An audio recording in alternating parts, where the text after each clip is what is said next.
नमस्कार दोस्तों, मैं आपका अभिषेक सर आपकी कोचिंग द चैलेंजर पॉइंट से आपके यूट्यूब चैनल द चैलेंजर गुरु से बात कर रहा हूं।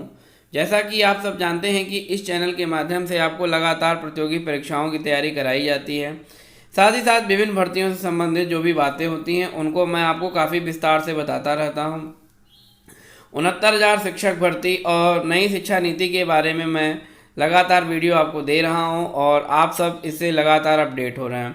इसके साथ साथ हम लोगों की आगे की पढ़ाई भी कंटिन्यूअस चल रही है कि क्या क्या हम लोगों को पढ़ना है। और इसी क्रम में आज हम लोग रीजनिंग के सेक्शन से अल्फ़ाबेट टेस्ट का अगला एपिसोड लेके आए हैं। इसके 5 एपिसोड मैं पढ़ा चुका हूं। जिन विद्यार्थियों ने मेरा वो एपिसोड नहीं देखा है, मैं उनको वीडियो के अंत में डिस्क्रिप्शन दे दूंगा और डिस्क्रिप्शन बॉक्स में भी दे दूंगा और आई बटन पे भी जाकर वो लोग देख सकते हैं। ठीक है, तो ये रहा आज का वीडियो हमारा जो है। वीडियो में आगे बढ़ने से पहले अगर आपने हमारे चैनल को सब्सक्राइब नहीं किया है तो आप एक बार हमारे चैनल को सब्सक्राइब जरूर कर लें ताकि हमारे हर वीडियो की नोटिफिकेशन आप तक पहुंचती रहे। तो देखिए, अल्फ़ाबेट टेस्ट में जो सेक्शन है हमारा अल्फ़ाबेट टेस्ट का, तो इसमें मैंने 5 एपिसोड पढ़ा चुका हूं। मैं नेक्स्ट एपिसोड में आज देखिए जो अगला टाइप है हमारा नए शब्द की रचना करना। मतलब कुछ लेटर्स इसमें दे दिए जाते हैं और हमको इस वाले प्रश्न में नए नए शब्दों की रचना करनी होती हैं। It is totally upon the vocab. ये हमारी वोकैब पे डिपेंड होता है, कितनी हमारी वर्ड पावर कितनी अच्छी है, इन सब चीज़ों पे डिपेंड होता है। तो आइए एक बार देखते हैं कि कैसे प्रश्न पूछे जाते हैं इसके। पहला प्रश्न है, यह डिस्टिंग्विश शब्द के तीसरे, छठे, 8वें और 11वें अक्षरों को केवल एक बार प्रयोग करके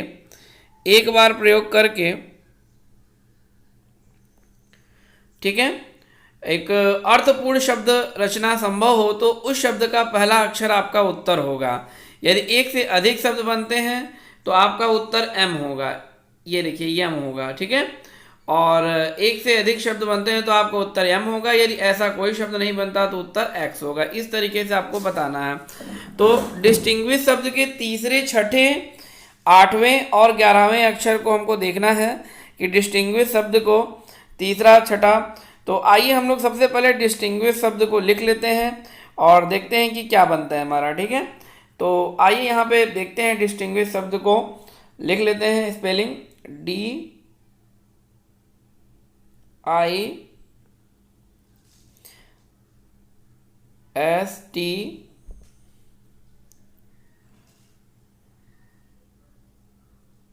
ठीक है, STING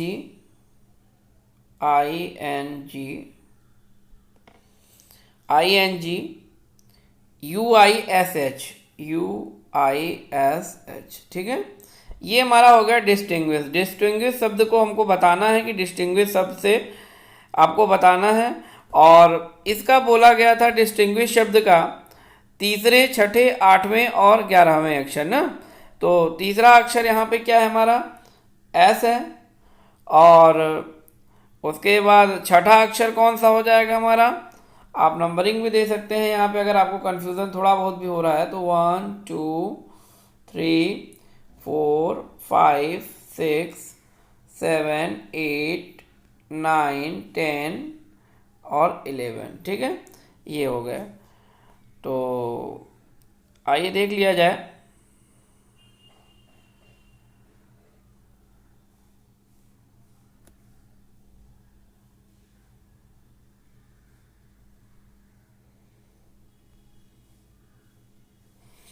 ठीक है, तो डिस्टिंग्विश शब्द को देख लेते हैं कि डिस्टिंग्विश शब्द के क्या लेटर बन रहे हैं जो है। तो सबसे पहले तीसरा लेटर बना है एस हमारा, ठीक है। फिर छठा लेटर हमारा यहाँ पे देखिए कौन सा बना है, एन बना। तो एस एन हो गया। इसके बाद 8वां लेटर हमारा कौन सा बना, यू बना, ये यू बना। और इसके बाद हमारा जो है 11वां लेटर एच बना, लास्ट वाला लेटर। तो SNUH से ही मिलकर हमको बनाना है और देखना है कि SNUH से कौन सा लेटर हमारा बनता है। तो SNUH से कौन से लेटर बनेंगे इनको आपको देखना है और इनको आगे, पीछे, ऊपर, नीचे, दाएं, बाएं, चाहे जैसे भी आपको अरेंज करके इनसे लेटर बनाना है। और नहीं बनता तो आपको दिया गया है कि क्या करना है, एक बार प्रयोग करके एक अर्थपूर्ण शब्द प्रयोग बनाना है। इन लेटर्स का आपको केवल एक बार प्रयोग करना होता है और एक ही मीनिंगफुल वर्ड बनाना होता है।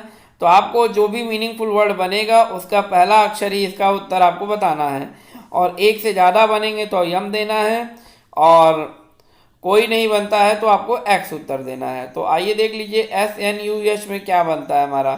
तो SNUH में हमारा जो बन रहा है वो हमारा बन रहा है शन। ठीक है, तो SHUN सन शब्द बन रहा है SHUN। और इसके अलावा इसमें कोई भी मीनिंगफुल वर्ड नहीं बनेगा। ये इंग्लिश के अल्फ़ाबेट पे टोटल डिपेंड है। ठीक है, और इंग्लिश के अल्फ़ाबेट पे टोटली डिपेंड होने के कारण आपको इसको समझना होगा कि आपकी वर्ड पावर कितनी अच्छी है। वर्ड पावर पे ही डिपेंड होता है ये सारा चीज़। और ये जो शन है ये वर्ब के रूप में यूज़ होता है। सबसे पहले जान लीजिए, वर्ब के रूप में इसका मतलब होता है अलगाना या छोड़ना, अलग होना या छोड़ना, या त्यागना या नकारना। ठीक है, बचना, बचाना, दूर करना, अस्वीकार करना, दूर रहना, अलग रहना, टाल जाना, निकाल देना। ठीक है, और किनारा करना, किसी से दूर करना। ठीक है, ये वर्ब के रूप में प्रयोग होता है शन। ठीक है, और इसके बाद इंटरजेक्शन में भी ये यूज़ होता है। इसका मतलब होता है सावधान। एज ए इंटरजेक्शन फॉर्म जो है इसका अर्थ होता है सावधान। तो शन शब्द बना और हमें इसका पहला अक्षर ही पूछा था, तो पहला अक्षर एस दिया है सेकेंड ऑप्शन में। तो इसका जो सेकेंड ऑप्शन है वो हमारा राइट आंसर हो जाएगा। ठीक है विद्यार्थियों, आई होप कि आपको समझ में आया होगा। देखिए, अगर आप फुल्ली कॉन्फिडेंस नहीं हैं तो आप इस तरह के प्रश्न को नहीं कर सकते हैं। ये टोटल इंग्लिश के अल्फ़ाबेट पे ही डिपेंड है हमारी सारी चीज़ें जो है। Is that clear? ठीक है, चलिए बढ़ते हैं नेक्स्ट क्वेश्चन की ओर, देखते हैं नेक्स्ट क्वेश्चन क्या है हमारा। ठीक है, किसी भी आपको असुविधा के लिए आप मुझे कॉल कर सकते हैं। ये हमारा व्हाट्सअप नंबर है, कोचिंग का ग्रुप है। ठीक है, चैलेंजर पॉइंट कोचिंग का। आइए देखते हैं दूसरा क्वेश्चन हमारा क्या है स्क्रीन पर। दूसरे क्वेश्चन की भी चर्चा कर लेते हैं हम लोग। दूसरा प्रश्न कह रहा है, यदि अंग्रेजी वर्णमाला के, देखिए, यदि अंग्रेजी वर्णमाला के पहले 5वें, 16वें, 19वें और 20वें अक्षर को पुनः व्यवस्थित करके रखा जाए, जिससे प्रत्येक अक्षर का केवल एक बार प्रयोग किया जाए। ठीक है, एक बार प्रयोग करके एक अर्थपूर्ण शब्द रचना संभव हो, तो उस शब्द का बीच का अक्षर, इस बार पहला अक्षर नहीं पूछा, बीच का अक्षर, इसी तरीके से इसमें ये घुमा के पूछते हैं। और आपका उत्तर क्या होगा? यदि एक से अधिक शब्द बनते हैं तो आपका उत्तर यम होगा, और कोई शब्द नहीं बनता तो उत्तर एक्स होगा। इस तरीके से कह रहा है जो है। ठीक है, तो आइए देखें। इसके लिए मैंने आपको ये भी पता होना चाहिए कि इंग्लिश की जो अल्फ़ाबेट है वो आपको याद होनी चाहिए। इंग्लिश के अल्फ़ाबेट के जो नंबर्स हैं, ठीक है, उनके बारे में भी आपको पूरी आइडिया होनी चाहिए कि क्या अल्फ़ाबेट है हमारी। और ठीक है, तो अल्फ़ाबेट का आपको पूरा क्लियर एकदम आइडिया होना चाहिए कि अल्फ़ाबेट में क्या चीज़ें हैं हमारी। तो आइए देख लेते हैं। तो कौन कौन से शब्द बोला है अंग्रेजी, इसमें देखिए कोई लेटर स्पेशली नहीं दिया है। अंग्रेजी वर्णमाला मतलब A to Z की जो नंबर्स होते हैं उनसे रिलेटेड है। तो आपको देखना होगा कि वर्णमाला का पहला अक्षर कौन होता है। आप जानते हैं A होता है, 5वां अक्षर E होता है, 16वां अक्षर P होता है, 19वां अक्षर S होता है, 20वां अक्षर आपका T होता है। तो AEPST। तो आपको कुल मिला के इन्हीं लेटर से मिलके बनाना है कि देखिए AEPS और T, इन लेटर्स को मिलाकर ही आपको देखना है कि कौन सा आपका इसमें से लेटर बनेगा।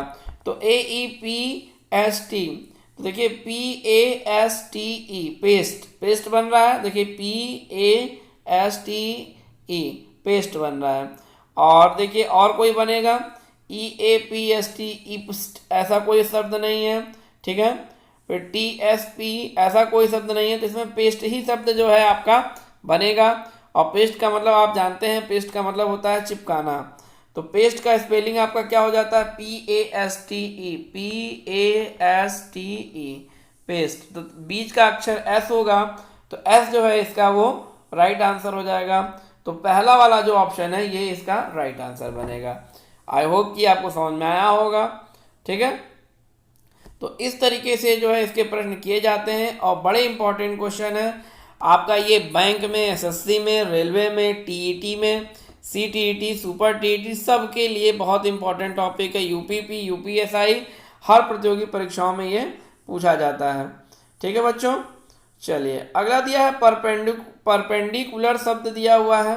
अब कह रहा है कि भाई परपेंडिकुलर शब्द के दूसरे, चौथे, आठवें इस तरीके से आपसे पूछ रहा है कि दूसरे, आठवें, नवें और 13वें अक्षर के से कोई एक शब्द बनाना संभव है तो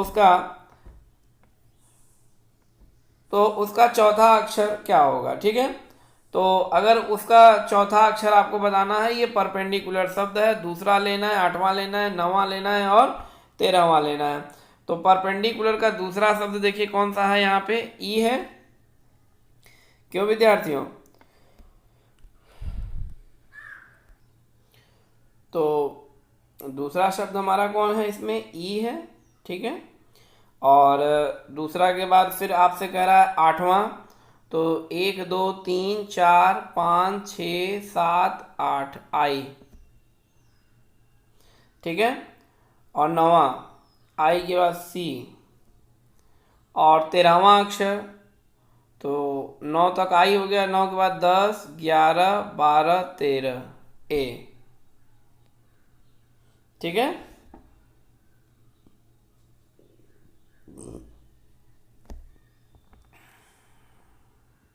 तो 1 2 3 4 5 6 7 8 9 10 11 12 13, सॉरी आर हो जाएगा। ठीक है, तो इस तरीके से आप देख सकते हैं कि ई आई सी आर से मिलकर आपको बनाना है कि ऐसा कौन सा शब्द है और इसका चौथा अक्षर जो होगा वो आपका राइट आंसर होगा। तो ई आई सी आर को आप घुमाइए, देखिए are I C E rice बन गया एक शब्द आपका, are I C E rice बन गया। ठीक है, ई आई सी आर ऐसा कोई शब्द नहीं होता है, आई ई सी आर नहीं होता।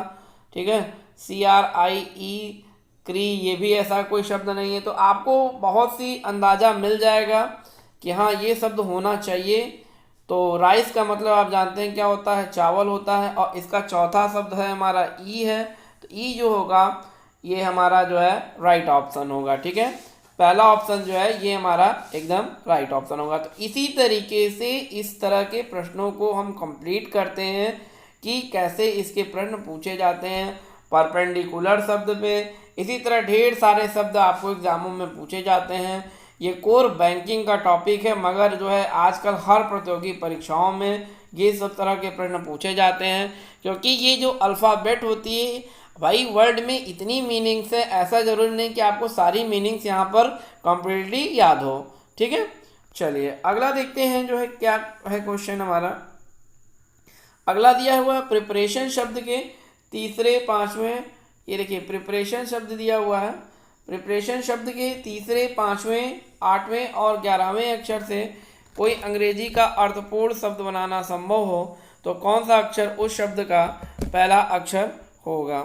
ठीक है, उस शब्द का अर्थपूर्ण शब्द बनाना हो तो कौन सा अक्षर शब्द का अंतिम अक्षर होगा। ऐसा कोई शब्द नहीं बनता तो एक्स उत्तर दीजिए, एक से ज़्यादा अक्षर है तो एम दीजिए। ठीक है, तो ये आपका अगला है प्रिपरेशन शब्द, इसका देख लीजिए जो है। तो सबसे पहले देख लेते हैं इसका तीसरा लेटर यहाँ पे क्या है। देखिए जब आप करने लगेंगे तो आपको पूरा लिखने की जरूरत नहीं है, आप तीसरा लेटर डायरेक्ट देखिए यहाँ पे प्रिपरेशन शब्द का। तो तीसरा लेटर जो है यहाँ पे क्या है, ई है, प्रिपरेशन शब्द की ई है। इसके बाद हमारा है पांचवा, तो 3 के बाद 4 5 ए है, ई के बाद ए हो गया। ठीक है, और फिर इसके बाद देख लीजिए आठवां शब्द देख लेते हैं। 5 के बाद 6 7 8 टी है। ठीक है, टी है, और आई ओ एन 11वां, तो 8 3 11 मतलब एन हो गया। ठीक है, तो इस तरीके से ई ए टी एन से मिलके आपको बताना है कि कौन सा शब्द बनेगा। ई ए टी एन ईट तो बनता लेकिन एन जुड़ गया तो ईट नहीं हो पाएगा। ठीक है, N E A T neat बन जाएगा। देखिए नीट शब्द बन रहा है आपका, N E A T neat, neat शब्द बन गया। ठीक है, फिर उसके बाद AENT नहीं बन रहा है, ठीक है। और देख लेते हैं ANTE। तो ये दो शब्द देखिए यहाँ पे बन गए, ANTE और NEAT, नीट। तो नीट का मतलब आप जानते हैं स्वच्छ साफ सुथरा हो गया। तो चूंकि यहाँ पे आपके दो शब्द बन गए, अब देख लीजिए आप जो कि दो शब्द बनने का मतलब क्या है, कह रहा है कि कोई अर्थपूर्ण शब्द बनता है तो कौन सा अक्षर उस शब्द का अंतिम अक्षर होगा। अगर एक शब्द बनता है तो आपका अंतिम अक्षर इसमें बताना होता। अगर ऐसा कोई शब्द न बन पाए तो एक्स उत्तर दिए, एक से अधिक शब्द बनते हैं तो एम उत्तर दिए। पहला चीज कि एक से अधिक शब्द बन गए, तो एक से अधिक शब्द बन गए तो इसका ऑप्शन आपका एम हो जाएगा। एम की ओर आगे बढ़ के आप तुरंत आगे बढ़ जाएंगे। यहाँ मैं थोड़ा सा चीज़ों को क्लियर कर दूँ आपके दिमाग में, ठीक है। आप देखिए जैसे यहाँ पे आपको डाउट हो रहा होगा कि एंड क्या है, तो एंड का जो मतलब होता है ये नाउन के रूप में यूज़ होता है। मैं आपको बता दूं एंड को थोड़ा सा, देखिए ANTE ये नाउन शब्द के रूप में यूज़ होता है। एंड का मतलब होता है कीमत। क्या होता है? कीमत होती है, दांव होता है। जिन विद्यार्थियों को न पता हो नोट कर लें, दांव, पूर्व, ठीक है, पहले बाजी, मूल्य, बाजी, मूल्य, ठीक है। बाजी मूल्य, दांव पर लगा धन, जो बाजी नहीं लगाते हैं वही चीज, दांव पर लगा रन, जो जुआ खेल जाते हैं कि इतने रुपए की बाजी लग गई, उसी का एंट कहते हैं उसको। और ये आपका एडजेक्टिव में भी यूज होता है। देखिए एडजेक्टिव में कैसे यूज होता है, एडजेक्टिव में भी जान लीजिए एडजेक्टिव में कैसे यूज होता है। एडजेक्टिव में इसका मतलब होता है अग्र, आगे की ओर, ठीक है। उत्तर, उत्तर मतलब बाद में, पहले, इस तरीके से ये एडजेक्टिव में भी यूज होता है। वर्ब के एज ए वर्ब के फॉर्म में भी ये यूज होता है शब्द। अब देखिए कीमत अदा करना, वर्ब में मतलब कीमत अदा करना, दांव लगाना, दांव पर रखना, इस तरीके से जब भी वर्ड आते हैं तो ये आपके वर्ब के फॉर्मेट होते हैं, ठीक है। तो आपने देख लिया कि कैसे ये सारे शब्द यूज होते हैं। अब बहुत विद्यार्थियों को भाई जो है ये सब शब्द नहीं पता है कि एंड क्या होते हैं। तो अगर आपको नहीं पता है तो इस तरीके के प्रश्न आपके गलत होने के चांसेस ज़्यादा होते हैं। तो ये मान के चलिए कि इस तरह के प्रश्नों में 50-50 का केस होता है। 50% चांस होते हैं कि सही भी हो जाते हैं, 50% चांस होते हैं गलत हो जाते हैं। तो एक आध प्रश्न है तो आप रिस्क ले सकते हैं, देख सकते हैं कि कैसे इस तरह के प्रश्नों को किया जाता है। और ये टोटल आपकी वर्ड पावर पर डिपेंड है कि आपकी वर्ड पावर कैसी है और किस तरीके से आप वर्ड पावर को यूज़ करते हैं, ठीक है। तो ये रहा आज का वीडियो। आई होप कि आप सब विद्यार्थियों को हमारा ये वीडियो पसंद आया होगा। अगर आप सब विद्यार्थियों को हमारा वीडियो ये पसंद आया है तो आप हमारे चैनल को लाइक कर दें, सब्सक्राइब कर दें, शेयर कर दें। और कोई भी हो कमेंट बॉक्स में कमेंट जरूर किया करें, व्हाट्सअप करें, ताकि हमें बहुत से चीज़ों को आइडिया मिल सके कि आपको कौन सा टॉपिक पढ़ना है। अगर आपको स्पेशली कोई टॉपिक पढ़ना है तो आप उसके लिए भी जो है बता सकते हैं कि हाँ मुझे ये स्पेशली टॉपिक सर पढ़ना है। एक बार आप इसको भी इस तरीके के टॉपिक पे आप वीडियो बना दीजिए। बाकी मैं आपको कंटिन्यू वीडियो दे रहा हूँ। थोड़ा सा इधर वीडियो की स्पीड जो है स्लो हो गई है, जो डेली मिलते थे वो 1-2 दिन में मिल पा रहे हैं, लेकिन बहुत जल्दी ये प्रॉब्लम सॉल्व हो जाएगी। मैं आपको फटाफट वीडियो दूंगा, ठीक है। तो मिलते हैं आपसे नेक्स्ट वीडियो में। जय हिंद, जय भारत।